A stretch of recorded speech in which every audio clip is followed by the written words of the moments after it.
Hello, everyone, and welcome back to Olden Goldens.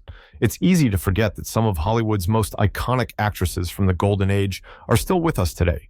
These remarkable women have witnessed it all, from the early days of Hollywood glamour to the evolution of modern cinema.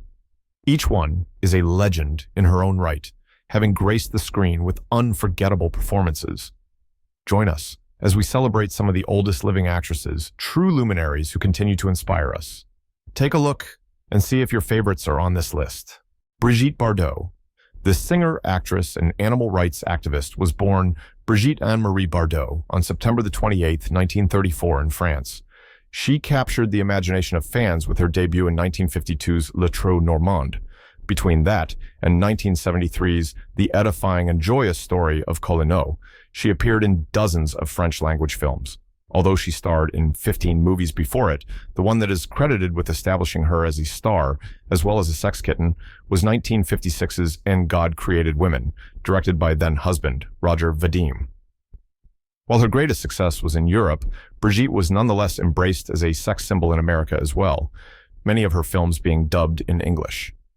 One of the most intriguing was her starring in the 1968 Western Shalako, alongside Sean Connery, who at the time was trying to break away from his image as James Bond. In addition to acting, Brigitte recorded over a dozen albums and wrote 5 books, including her 1996 autobiography, Initial BB Memoirs. She announced her retirement from show business in 1973, and in 1986 formed the Brigitte Bardot Foundation, which is devoted to the welfare and protection of animals. In her private life, she has been married 4 times, is the mother of Nicolas Jacques Charrier, and is a breast cancer survivor. She is 89. Barbara Eden. From singing in her church choir to studying theater, becoming Miss San Francisco in 1951, and 4 years later becoming a semi-regular on The Johnny Carson Show, followed by numerous TV guest star appearances, a starring role in 1, and nearly 20 feature films to her credit, Barbara Eden brought a wealth of experience to the table when she was cast along with Larry Hagman in I Dream of Jeannie in 1965. With A Dream of Jeannie ending its run in 1970, Barbara never stopped moving. She starred in a wide variety of mostly dramatic TV movies and a few feature films, including 1978's Harper Valley PTA, which spawned her 1981 to 1982 TV series version. She also hit the stage in many productions, most notably in the national production of the musical comedy Woman of the Year in 1984, and from 2000 to 2004, the national touring production of Neil Simon's The Odd Couple, the female version, in which she played Florence Unger opposite Rita McKenzie's Olive Madison. And she recorded 2 albums. Through it all, she always embraced her legacy as Jeannie, even going so far as celebrating her 85th birthday by donning her old costume for a public event. That's somebody who loves her character.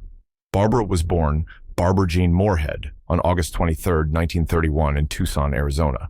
She's been married 3 times, to actor Michael Ansara from 1958 until their divorce in 1974, Charles Fager from 1977 to their divorce in 1982, and John Eichholtz beginning in 1981. With Ansara, she had 1 son, Richard, who tragically died of a drug overdose in 2001. Barbara is 92. Carol Burnett.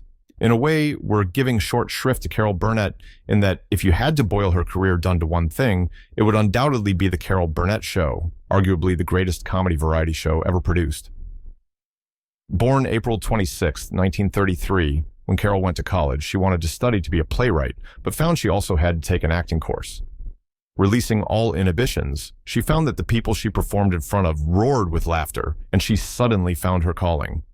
Making her way to television, she appeared on variety shows and made guest appearances on episodes, all of which led to CBS producing her variety show, which would go on to win 25 Emmy Awards and bring together the likes of Harvey Korman, Tim Conway, and Vicki Lawrence. Afterward, Carol continued appearing on a variety of series, TV movies, and features. She also produced and recurred in Mama's Family, based on the skit from her show. She's written a number of memoirs and nonfiction books. Carol was married 3 times, to Dawn Soroyan from 1955 to 1962, Joe Hamilton from 1963 to 1984, and Brian Miller in 2001. She has 3 children. Carol is 91. Angie Dickinson. Angeline Dickinson started out with an interest in business and writing, but ended up coming in second place for a Miss America contest that she also won in the sense that she caught the eye of a casting director who got her on the Jimmy Durante show as a showgirl.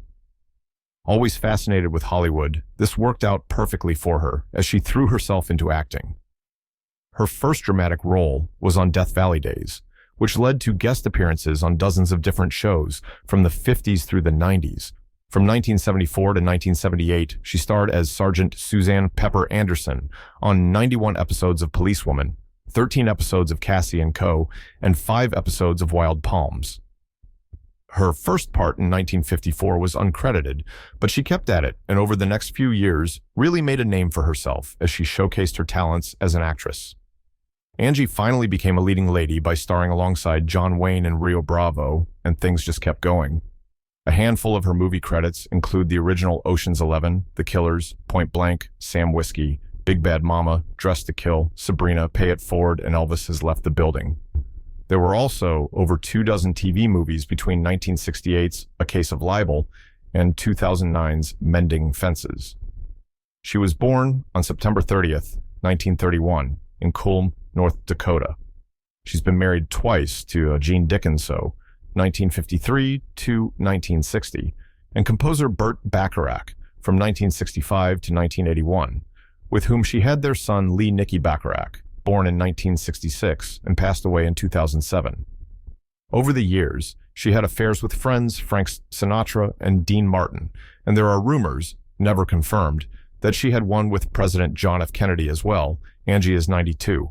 Barbara Feldon. If you've noticed, for the past couple of decades, you haven't heard much from Barbara Feldon, our Agent 99 from Get Smart, and she's absolutely fine with that. Her first hire in show business was as a showgirl in a revival of the Ziegfeld Follies, leading her to be a contestant on TV game show The $64,000 Question in 1957 and winning the grand prize. Somehow, though, it destroyed her fledgling image as an actress, and she went into a retirement of sorts. She was eventually able to get a foothold in the worlds of modeling and television commercials. A contract with Revlon followed, as did commercials, which were so popular that it led to guest star appearances on many series, including The Man from U.N.C.L.E., that, in turn, led to James Bond's spoof Get Smart, along with Don Adams as Maxwell Smart, Agent 86 for Control. For her part, she liked the idea of having a family that she could be with every day making the show. Get Smart came to an end in 1970 after 5 seasons and 138 episodes. Over the years following it, Barbara not only guest starred on different shows, but 15 TV movies, including Get Smart Again. Needless to say, she reprised the role of 99 for that film and did so once more in a short-lived show simply titled Get Smart, with she and Don Adams taking a rear position to the character's son, Zach. In 1980, she appeared on Broadway in past tense. In recent years, she hasn't done much, which she's thrilled about, no doubt emphasized in her book Living Alone and Loving It, a guide to relishing the solo life. She was married to Lucien Verdoux Feldon from 1958 to 1967, and with partner Burt Nodella from 1968 to 1979. Barbara is 91. Tippi Hedren. Working as a model and appearing on television commercials in the late 1950s and early 1960s, Tippi Hedren caught the attention of director Alfred Hitchcock, who signed her to a 7-year contract. The result was that she would star in his 1963 horror film The Birds and the disturbing psychological drama Marnie, starring Sean Connery. In many ways, Hitchcock put her through hell and, especially on Marnie, was as obsessed with Tippi as Connery's character was with hers. After 2 films, she and the director went their separate ways. In 1969, Tippi and her then-husband, Noel Marshall, were in Africa shooting the film Satan's Harvest. After a game warden moved out of a house there, they watched a pride of lions essentially move in and adapt to living there.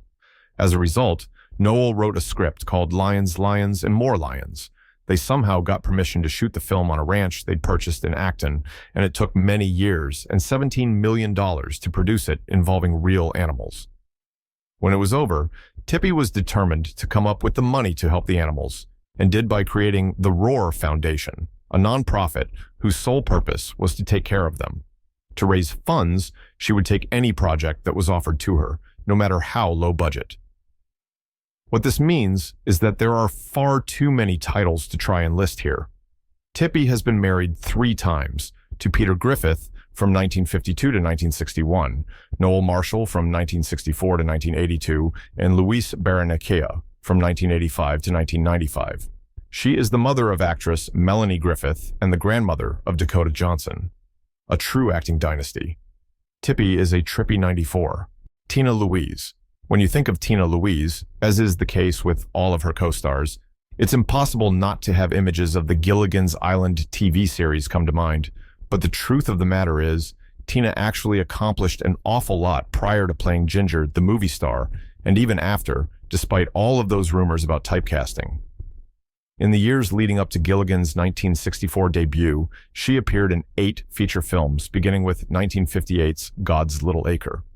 There were also a dozen television appearances during this time, alternating between dramas and comedies, and she was on Broadway in the musical Fade Out, Fade In, when she had to leave for California to start filming the series. There's no secret in the fact that Tina grew tired of the material given to her on Gilligan's Island and refused to appear in the 3 reunion movies that would be filmed in the late 70s and early 80s, but she certainly kept working. Over the years, among her movie credits are Dean Martin's Matt Helm adventure, The Wrecking Crew, But I Don't Want to Get Married, The Stepford Wives, Hell Riders, Welcome to Whoop Whoop, and Tapestry. And then there were dozens of TV appearances in terms of movies and episodes, some of them very dark compared to Gilligan's Island. She was married to Les Crane from 1966 until 1971 and has a daughter named Caprice Crane. Tina is 90, Shirley Jones.